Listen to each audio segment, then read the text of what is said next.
It's almost stretch run time for the Jaguars. Are they built for it? Well, we have to ask how they were built before we answer that question. We'll go through that in just a second on Locked On Jaguars. You are Locked On Jaguars, your daily Jacksonville Jaguars podcast, part of the Locked On Podcast Network, your team every day.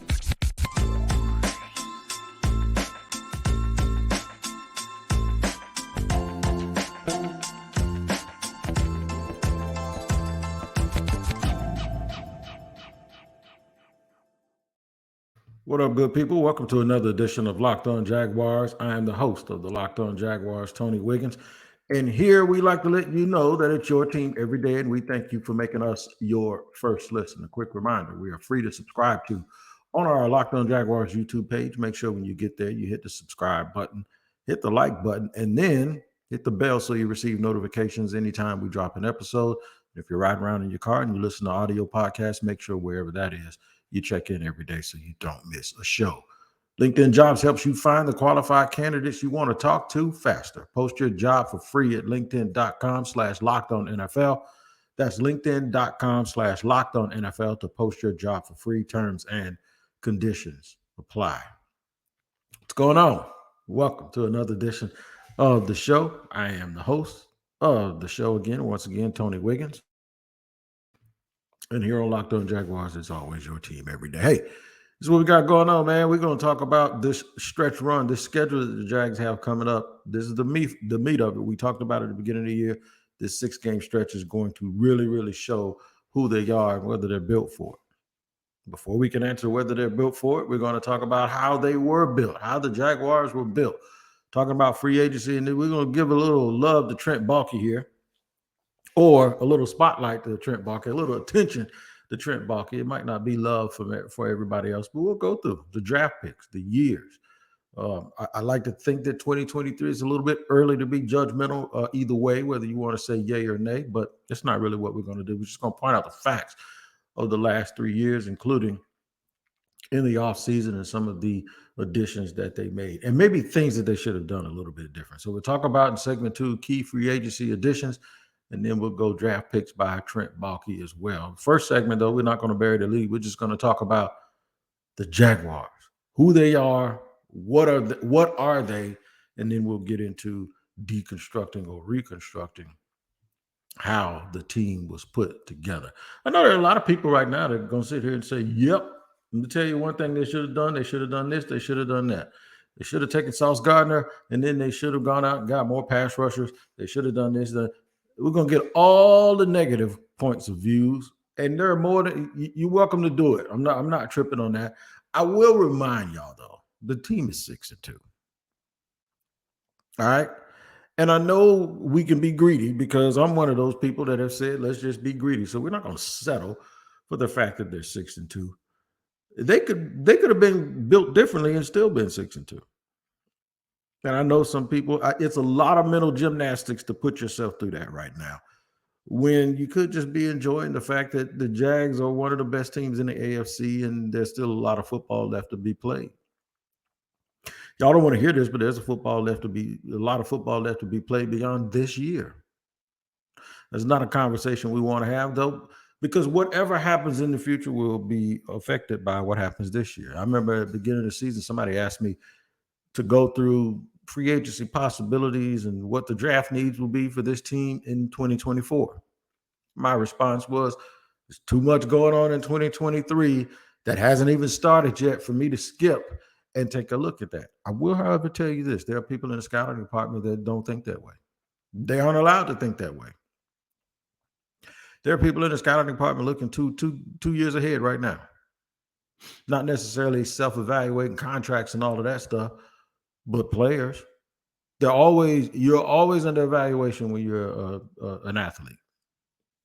Always, especially when it involves tying up a bunch of guaranteed money. You're always under evaluation. What your workflow is when you come into the building is under evaluation. The only way people are going to look past that if you are just a game day dude that just comes out on game day and you just go crazy and you're just that type of gamer, where you could be hunting in a tree on Saturday night and then they know you're going to show up on Sunday in overalls dirty and take a shower and go out there and play, they don't say nothing about you. Lawrence Taylor was asleep and high most of the times, but they knew what they had, so nobody cared. Jimmy Johnson said it a long time ago, you don't treat everybody the same.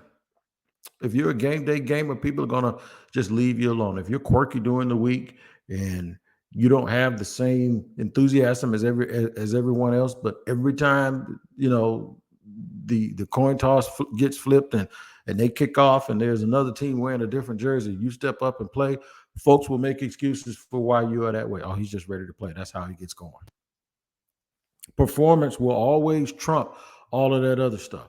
But if you're a fringe player, if you're a guy wondering if you're going to make this team, if all of those things are percolating through your situation, and that's the frequency you're on, you better make sure that you have the right sort of attitude and workflow. And one of the things the Jaguars have really, really done when we talk about how they're built, they have gotten a culture of players that buy in and they believe in each other. I know who the main culprit of that is. That is not Trent Baalke, by the way. The guy that has this team comfortable and to the point where that even when things go bad, they don't seem like they're going that bad. That's all Doug Pederson. That is all Doug Pederson. And it is the way he approached it when he got here, how tough he was. Doug, there's a reverence with Doug. Now, all dudes should fear their coach to a certain extent, but it's not the type of fear where it's not the negative type of fear where like any and everything you do, somebody's gonna have something to say about it. And even that's not being scared. That's just aggravating as hell. That you always got somebody, no matter what you do, they're gonna have something to say about it, and they're gonna twist. I don't think people get like that with Doug Pederson. I think with Doug Pederson, these guys don't want to disappoint him. Shoot, when I go over there, it's rare lately because I haven't been around that much the facility because of my surgery. But when I was I don't want to disappoint him. I'm not afraid, but I don't want to disappoint him because you think that guy, Doug Pederson has the air of a person that comes to work every day and does his absolute best for everybody else. And people like that are not folks that you want to disappoint. And I can only imagine being a player. I can only imagine when they played Houston and he told everybody that he was embarrassed, how that made them feel. You done shook up things and embarrassed people in front of family. You embarrassed family in front of company. For Doug to have to go in there and give that speech, I know it was hard on him and it was hard on the guys hearing it because he's just not the type of guy you want to disappoint. And that is that way because of how he chose to handle this team when he got here. How he chose to handle this team when he got here. And then, believe it or not, the trust that him and Trent Baalke had in this roster after this past season, where they said, we're going with our guys and we believe in them. That stuff resonated with those players, man, and they are playing that way right now. Didn't start out that way at the beginning of the season, but you didn't see a whole bunch of people pouting. You didn't see a whole bunch of people. Sometimes you can want something so bad, but we always talk about demonstrated performance. It is not about wanting it. It is about wanting it and having the acumen to be able to go out and get it done. And so far at 6-2, the team has gotten it done. I'm going to talk about some free agency guys because the further along this team gets into their progression, they're not going to be as active in free agency. So we're going to look back at free agency first for when this team absolutely was extremely active during free agency. And I think we'll have a lot of fun doing that. So yeah, let's get to that in segment number 2, where we're going to really, really get into free agency, look at how this team was constructed in free agency at first. How many of those guys are still here? How many of them aren't? The mistakes that were made, all of that stuff. We'll do it in just a second here on Locked On Jaguars. But first, I have to let you know about LinkedIn Talent Solutions, who's today's sponsor. These days, every new potential hire can feel like a high-stakes wager for your small business. If you run a business, you know exactly what I'm talking about. You want to be 100% certain that you have access to the best qualified candidates available, and that's why you have to check out LinkedIn Jobs. LinkedIn Jobs helps you find the right people for your team faster and for free. I had 2 barbershops. One was small, one was larger, right? It's a little bit of a crapshoot with the larger ones, but we got most of them in. The small ones, I had the small shop, I had to be really, really particular who I wanted in there because there wasn't that much room for error. And LinkedIn helped me do that. And all you got to do is add your job, the purple hashtag hiring frame, to your LinkedIn profile to spread the word that you're hiring, and you can get the same results. LinkedIn Jobs helps you find the qualified candidates you want to talk to faster. Post your job for free at linkedin.com/lockedonnfl. That's linkedinjobs.com/lockedonnfl to post your job for free. Terms and conditions apply. All right, we're running it down here on Locked On Jaguars. Bringing you the show after the Jaguars concluded their bye week. It's time for us to get busy and start talking about the 49ers. We'll look at the schedule real quick that we talked about. And I'll probably end up going through this another day during the week. But I did want to bring this up. We talked about it in the offseason. We spoke about the meat of the scheduling. What would they be when they got to this point? 6-2 is a real good spot to be here, and more than that, coming off of a bye week where you get rest, and more importantly, you get guys back. It's another week after Devon Hamilton played his 14, 15 snaps. It's another week for him to get himself game ready. It's a little time for Zay Jones, who sat out he sat out 2 of the last 3 games. A little bit more time for him to get ready. He looked like even though he was in civilian clothes, it looked like he was ready to go, mentally at least. Walker Little will have some time to try to see if he can get back. And in other words, the Jaguars have a chance to be Tyson Campbell will more than likely be ready to go. They have a shot here to be as healthy as they can, or as healthy as they've been all year, including early on, because early on they had some guys that were banged up, and Cam Robinson was suspended. So healthier in the terms of, we're going to say healthy, but in availability. You have more guys available to them this time, and they need it because the 49ers have lost 3 games in a row, and that's who the Jaguars play this week. They're too good of a team to keep losing, but that's their problem. The Jags have won 5 in a row. So it's, either the Jags are going to keep that streak going or they won't. But the thing is, they got to be ready to go because the 49ers are a good football team. I think it's going to be a good game. We'll preview that more later. But then they have the Tennessee Titans after that. And even though the Titans don't have a good record, they're still a very tough team. They're still a rival. And that's going to be a pretty big deal. It'll also be a home game. All right. Then they go to Houston. They lost to the Texans, and the Texans are a team that they're showing up, man. Hey, look, you can't just count them out, right? I think that's Thanksgiving weekend. You just can't count out the Houston Texans. They are going to be a formidable opponent for everybody that they play every single week. And then the Bengals. The Bengals are hot. Right after that, on Monday night, you have the Cincinnati Bengals coming in here in the Jacksonville in a nationally televised game. Right after that, they go to Cleveland a week later, and they have one of the better defenses in the league, even though, Deshaun Watson isn't playing real well, and they don't have Nick Chubb. Doesn't matter. It's still a very tough game. And then you come on back home, and you got the Baltimore Ravens, one of the 5 better teams in the league, right there with Jacksonville. So that's another tough opponent with a really, really good defense.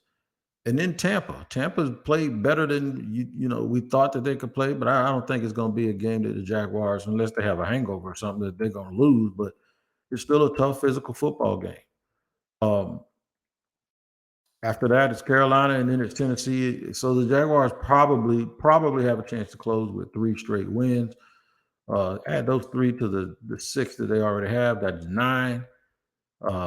That's 9-2, right? So if you look at Baltimore, Cleveland, Cincinnati, Houston, Tennessee, and San Francisco, even if they split them and went 3-3, I think getting to 12 wins is pretty easy. Relatively speaking, easy. Nothing is easy in the National Football League, but I just think that this is the part of the schedule that this is what they're built for, to be able to go through those games and try to close this year out at 6-3 and end up 12-5. I think they could even do better than that, but we'll just have to see.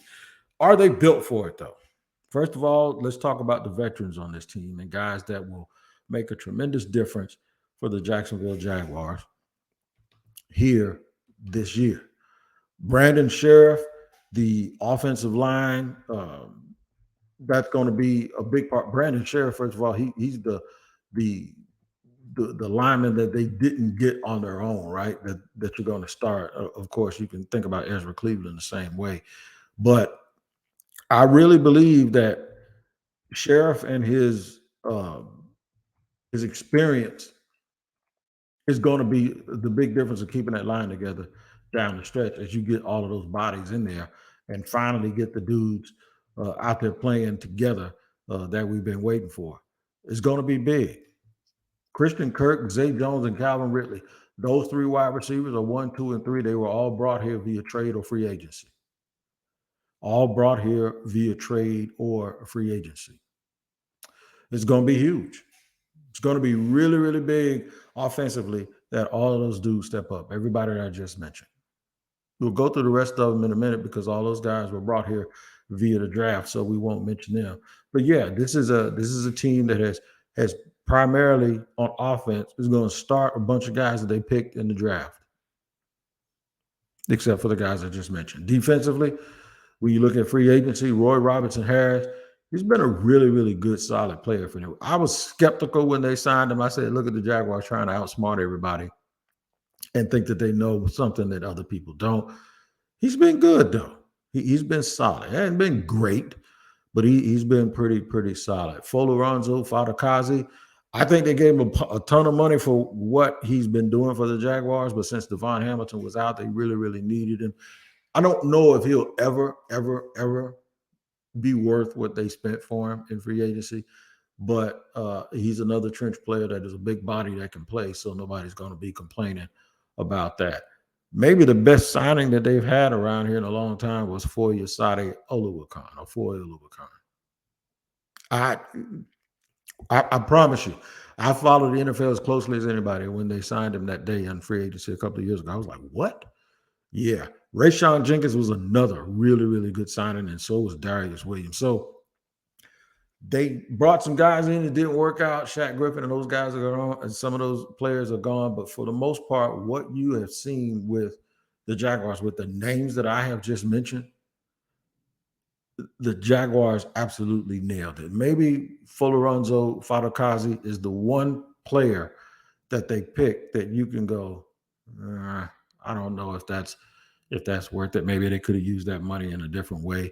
But for the most part, I just went through the two deep, and I'm talking about where I looked at the starters on both teams. Brandon McManus. How about that as an addition? The guy we talked about the other day, last Friday, when we talked about the others, gives you a dude that could absolutely nail a 50-yard field goal, and that changes the way that you approach everything. Y'all know football season is here, and Locked On is kicking up our coverage with Locked On NFL Kickoff Live. Each Friday, Locked On will go live at 2 p.m. Eastern on every Locked On NFL YouTube channel. Host Tanitra Baptiste, Jarvis Daniels, and Kyle Krabs will break down every game on the NFL slate to get you ready for your team's matchup, your fantasy lineups, your betting angles, and more. Plus, get in-depth local analysis from our stable of NFL hosts across the country who know these teams better than anyone else.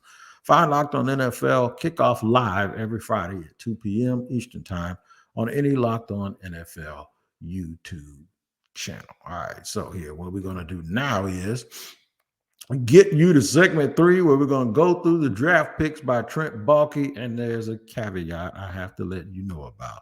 I am going to have to mention Urban Meyer because as much as I don't care for Urban Meyer and the way he did the franchise here, you can't talk about the draft, especially that first year, without mentioning his name, and he does have a little bit of a DNA imprint into that, and we'll talk about that in just a second here on Locked On Jaguars. But first and foremost, I have to let you know about FanDuel, which is another one of today's sponsors.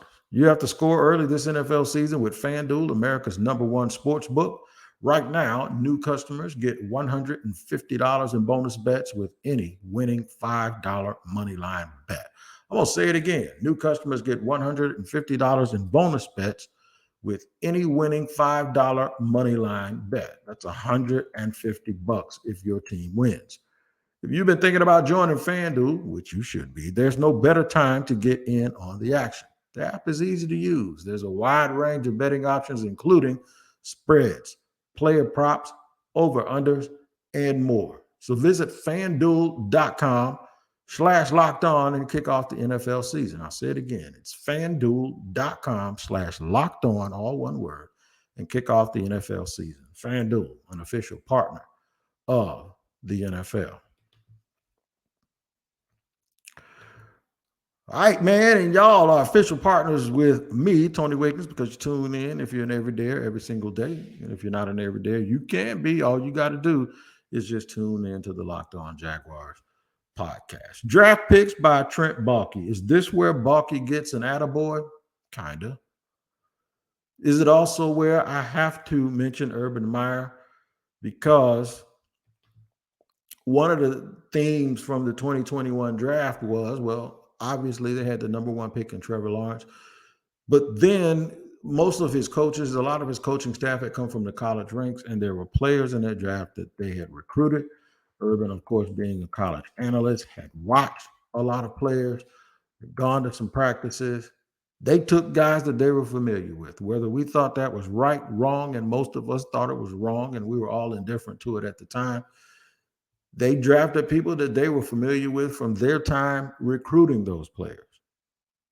Whether or not we want to look at that as a mistake, or whether or not we want to look back at it and say, okay, it wasn't necessarily a mistake. A broke clock is right twice a day. They just kind of got lucky because those guys turned out to be whatever. It doesn't matter how we look at it. The bottom line is, I think Trent Baalke sometimes saved Urban from himself. I heard he wanted to move up and do everything he could to get Kyle Pitts. That's kind of wild, isn't it? But here's what they did. They took Trevor Lawrence first, and you know that, and then they got Travis Etienne. Etienne's a top 5 running back in the league, so people were mad about that.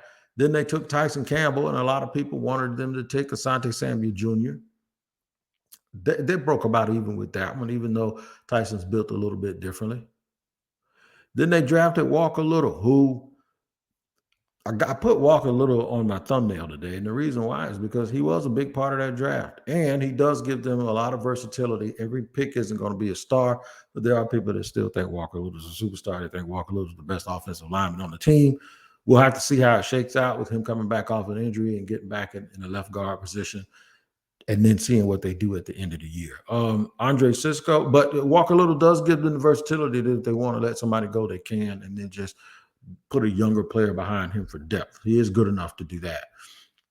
Andre Cisco, I think he's an absolute superstar. Very, very good player. Jay Tufili is not here anymore, but he's playing for Cincinnati. I heard he's doing all right. Jordan Smith, last I heard, was given a tryout in Tennessee. Luke Farrell is tight end 2 right now on this team, and Jalen Camp is no longer obviously with the franchise. So far, 3 years back, looking back, very good. 2.5 years back, very good. Now we can go back another year. Trayvon Walker. Trayvon's a good football player. I don't let anybody. This is 2022. He's a real good football player. Anybody who says anything different is wrong. Whether or not you think he deserved to be number 1 overall, that's neither here nor there. I wouldn't worry about that stuff if I was the Jaguars. He is a really, really good football player, and it has as much to do with the identity of the way that this defense is playing than anyone has. Devin Lloyd has turned into a really, really good football player. They wanted to put him in Canton when he first got here. The first weekend he got here, everybody said he was the best player on the team. We've dialed that back a little bit. And now we're just allowing Devin Lloyd to play football, and he's doing it instinctively, and he looks like he has a navigation system. So he caught on, and he really understands what's going on in the league. Chad Muma, good depth piece. Folks will argue, or I skipped somebody. Let me go back to Luke Fortner. Starting center in this league, 3rd-round pick, could be a little stronger. Going to have to worry about that in the offseason, but he's a very good technician, and he's a good football player. Chad Muma, depth piece. There will be people that will argue with you every single day about Chad Muma. He's in place, though, in case someone gets hurt. And then if Foy Oluwakan ever starts to slow down, they already have an in-house replacement.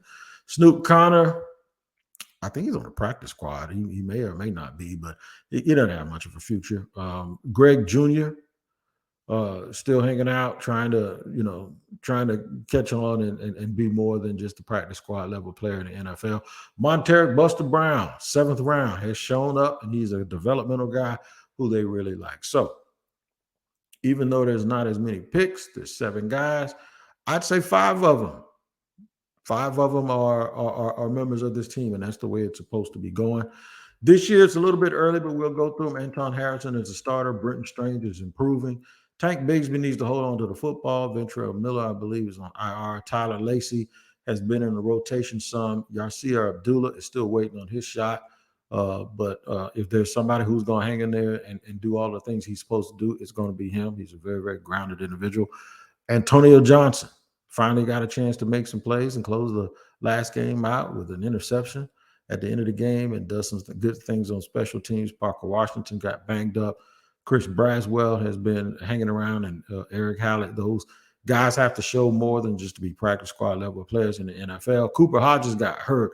It looked like they had big plans for him, and I think that they still do because his injury isn't catastrophic. So look for Cooper Hodges down the line to be a guy that they really, really invest a lot of time in and may factor into some decisions that they have to make. Raymond Vahasik obviously is not a part of the program, and Derek Parrish is not a part of the program either. So could they have done things a little bit differently? Yeah, maybe. Sure. It's just hard to argue with the fact that they are getting production out of a lot of these players. They're getting production out of a lot of these players. Everybody wants stars in the draft, and they want them immediately. I think Trayvon's a star. I just think he's really going to bust out at the end of this year, and coming into next year, people are going to be like, oh, so that's what it was. The draft process is really not about getting a guy in here right now who's going to help us right now. First round, yeah, you expect the guy who's a first round pick to be able to contribute before he ends up being everything that he's going to be, right? And they have, production from those guys. They do. The key is to them developing some of the guys that are the depth dudes to be able to slide in. If you're going to be a draft and retain team, those guys are going to have to slide in and really, really be able to help you make decisions on when some of the other guys, especially when it comes to winning, because when you start winning, everybody believes that they were a big part of it and they deserve to get paid, right? Winning that chip gets a lot of guys paychecks that probably wouldn't get them if they didn't win, because teams will gladly pay guys who have been a part of something because, well, you've shown you can be a part of a winning program. And everybody thinks they have a winning program, so they go out and get guys that know how to adapt to playing in a winning situation, right? That's what's going to determine down the line whether a lot of these dudes were worth it or not. Are you going to be able to plug the Antonio Johnsons in as guys get older? Are you going to be able to plug in the Tyler Lacey's of the world for Adam Gostis at some point down the line? I ain't trying to make all these guys old, but that's just what this is. That's the nature of the business, right? Guys are going to be replaced eventually. Can you continue to draft guys, put them into development, use them in special teams, and then when it's time for them to play, plug them right in? That's about the coaching staff. That's also about what the Jaguars do with the dudes that they have right now. So I'm not going to give a grade. That's not the point of this. The point is just to show you how the Jaguars were built. They didn't really go out in free agency. Maybe if there's one guy I would have gone after really hard, it would have been Judon a few years ago when he left Baltimore and ended up signing with the Patriots. That would be someone that I think that they probably should have really spent a lot of time and invested. The draft picks, I wouldn't dare sit here and second guess who or what I would have done. I tell you what, I probably wouldn't have took one of those linebackers. It's either Muma or Devin Lloyd. I know for a fact I'm not going to be a hypocrite that I would have done something differently. But for all in all, that's what they're built. They're built for the long haul because they all have the same like-minded mentality. They've been grinding. And it's really because of the leadership of Doug Pederson. See, I didn't mention a whole bunch of Trevor Lawrence this show, but it's all right if I could. Make sure y'all Hang out with me every single day here on Locked On Jaguars and make it your daily thing to do and tune in. Until next time, we'll see you here on Locked On Jaguars.